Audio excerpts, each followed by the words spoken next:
आज के युवा को दो चीजें बिल्कुल साफ समझनी चाहिए। मैं ये नहीं मानता कि मेरे कहने से ही वो समझेंगे, कुछ समझ रहे हैं, काम कर रहे हैं, लेकिन मैं एम्फेसिस उन चीजों पे देना चाहता हूं जिससे कई सौ सालों, हजारों सालों तक आपके किए हुए कार्यों से आपका न सिर्फ ये राष्ट्र बचेगा, बल्कि राष्ट्र की परंपराएं, उनके आदर्श, उनके मूल्य, आस्थाएं, उपासनाएं, ये संस्कृति, ये सनातन, उन कामों से ये तमाम सारी चीजें जो हजारों साल से हमारी पहचान है, जिनका उपहास, जिनका मजाक आने वाली इस देश में विदेशी ताकतों ने, चाहे वो लुटेरे मुगलों की शक्ल में हो, अब्दाली की शक्ल में हो, औरंगजेब की शक्ल में हो, बाबर की शक्ल में हो, गौरी की शक्ल में हो, गजनी की शक्ल में हो, ये तमाम सारे लोग आए, उससे पहले और भी लोग आए। और एक बात समझिए कि पूरी दुनिया में जितने हमले भारत पे और जितने लोग भारत आए, वो किस लिए आए थे? हेलो दोस्तों, यह स्थापित सत्य है कि बल के आधार पर, शक्ति के आधार पर, उत्पीड़न के आधार पर, अत्याचार के आधार पर स्थापित कोई भी धर्म उस वक्त नष्ट हो जाता है जब उसकी शक्ति और बल नष्ट हो जाता है। वहीं दूसरी ओर आपने देखा होगा कि सनातन के लिए, सनातन धर्म के लिए, हिंदुत्व के लिए, हिंदुत्व के प्रचार प्रसार के लिए, सनातन के प्रचार प्रसार के लिए कभी बल प्रयोग या शक्ति प्रयोग नहीं किया गया, क्योंकि शक्ति को वही प्रयोग में लाया जाता है जहां सत्य न हो। इस बात का महत्व तो समझेंगे तो आप जानेंगे कि दुनिया में तमाम सारी सभ्यताएं, इस्लाम के अभ्युदय के बाद तमाम सारे धर्म नष्ट हो गए, लेकिन सनातन आज भी अपनी जगह पर वैसे ही उसी ताकत के साथ कायम है। और जैसे गहन रात्रि के बाद सूर्य उदय होता है और निशाचर की रात्रि की, गहन रात्रि की सारी चीजें तीव्र प्रकाश में परिवर्तित हो जाती हैं, उसी तरह करीब 1000 वर्षों बाद अब सनातन का सूर्य भी उदित हो चुका है। इसके पीछे मुख्य वजह यही है कि हमने करीब 1000 वर्षों के बाद फिर से सत्य को जानना शुरू कर दिया है। इसमें कोई संदेह नहीं कि समय सारी चीज़ों को अपनी कसौटियों पर परखता जरूर है, और इस कसौटी के कालांतर में वही टिकता है, वही बचता है जिसमें शक्ति होती है, जिसमें सत्य होता है। और इस कथ्य की व्याख्या पुष्पेंद्र कुलशेठ जी से बेहतर कोई नहीं कर सकता है। आइए सुनते हैं पुष्पेंद्र जी को। आज के युवा को दो चीजें बिल्कुल साफ समझनी चाहिए। मैं ये नहीं मानता कि मेरे कहने से ही वो समझेंगे, कुछ समझ रहे हैं, काम कर रहे हैं, लेकिन मैं एम्फेसिस उन चीजों पे देना चाहता हूं जिससे कई सौ सालों, हजारों सालों तक आपके किए हुए कार्यों से आपका न सिर्फ ये राष्ट्र बचेगा, बल्कि राष्ट्र की परंपराएं, उनके आदर्श, उनके मूल्य, आस्थाएं, उपासनाएं, ये संस्कृति, ये सनातन, उन कामों से ये तमाम सारी चीजें जो हजारों साल से हमारी पहचान है, जिनका उपहास, जिनका मजाक आने वाली इस देश में विदेशी ताकतों ने, चाहे वो लुटेरे मुगलों की शक्ल में हो, अब्दाली की शक्ल में हो, औरंगजेब की शक्ल में हो, बाबर की शक्ल में हो, गौरी की शक्ल में हो, गजनी की शक्ल में हो, ये तमाम सारे लोग आए, उससे पहले और भी लोग आए। और एक बात समझिए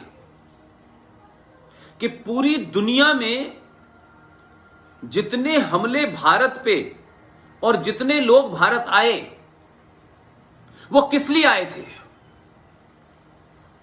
क्या उनके मन में था भारत आने के प्रति? क्या वो ज्ञान के लिए आए थे? क्या वो हुकूमत करने आए थे? या फिर कौन सी ऐसी चीज थी कि हर कोई भारत आया? भारत आने के पीछे की मनोदशा क्या थी? ये सब लोग इसलिए आए कि ना इनके पास कोई संस्कृति थी, न कोई सिविलाइजेशन थी, न कोई आदर्श थे, न मूल्य थे, न कोई सभ्यता थी। इन सब को लगा कि दुनिया का सबसे रिच, अमीर, संसाधनों में जिसे प्रकृति ने नवाजा है, इस भारतवर्ष में 5 मौसम होते हैं जो दुनिया में नहीं होते। इस भारत को कभी सोने की चिड़िया कहा जाता था, हमने देखा नहीं। सबसे ज्यादा नदियां हैं, पहाड़ हैं, समुद्र है। कोई ऐसी चीज नहीं है जो सृष्टि के अंदर हो और हमारे पास ना हो। यहां के लोगों का ज्ञान, यहां के ऋषि मुनियों की खोज, और जब लोग शायद सभ्यताओं का मतलब नहीं जानते थे, ज्ञान का मतलब नहीं जानते थे, जब लोग टेंट में रेगिस्तान में रह रहे थे, जब लोग जंगलों में रह रहे थे, तब भी इस धरती पर ऋषि मुनि जंगलों में, पहाड़ों पर तपस्या करते थे, ज्ञान अर्जित करते थे। लेकिन आप जब बहुत आदर्श स्थिति में पहुंच जाते हैं, जब आपको लगता है कि जैसे आप हैं वैसे ही पूरी दुनिया होगी, तो आपको संसार के जो परपंच होते हैं,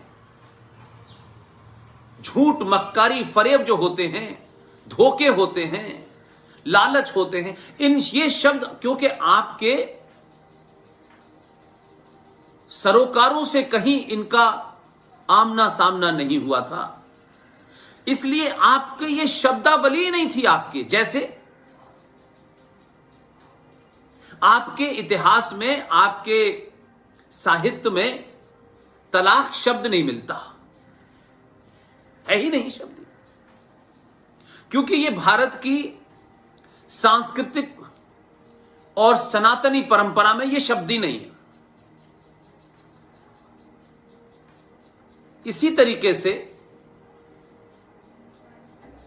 ऐसी कई चीजें हैं जो भारत की धरती, भारतवर्ष, जो बहुत दूर दूर थका, अफगानिस्तान, पाकिस्तान, ये तमाम पूरा इलाका, ये सारी की सारी सभ्यताएं आप ही की थीं। लेकिन धीरे धीरे धीरे धीरे दुनिया को लगा कि ज्ञान लेना है, रुपया लेना है, सोना लेना है, तो सबने भारत की तरफ रुख किया। और वो आए, और यहां आने के बाद कुछ व्यापारी की शक्ल में आए, व्यापार के नाम से आए, और जब उनको लगा कि व्यापार के नाम से यहां हमने अपनी ताकत और यहां के लोगों के आदर्श को समझ लिया है, ये भोले भाले लोग हैं, इनको बहलाया जा सकता है, फुसलाया जा सकता है, और उनके पूरे मायाजाल को आपने समझा नहीं, लिहाजा वो यहां ईस्ट इंडिया कंपनी लेके आए थे और फिर उन्होंने राज्य स्थापित कर लिया। लेकिन उनसे पहले कुछ लुटेरे, बलात्कारी, डाकू, डकैत, छुट भैये नेता, ऐसी लोग भी आए, न जिनके पास सभ्यता थी, न ज्ञान था। उनको यहां आने के बाद उन्होंने लूटा, वो लूटते थे। यहां कोई उन्होंने कोई यूनिवर्सिटी बनाई हो, यहां के संसाधनों को बचाया हो, ऐसा कुछ उनका नहीं था इरादा। वो तो लूटने आए थे, जैसे सोमनाथ का मंदिर लूटने आया था, ये औरंगजेब, ये जहीरुद्दीन बाबर यहां क्या करने आए थे? लूट के और ले जाना चाहते थे। इसलिए आज हम जिन परिस्थितियों में हैं, जिस हालात, जिस मोड़ पे ये देश खड़ा है,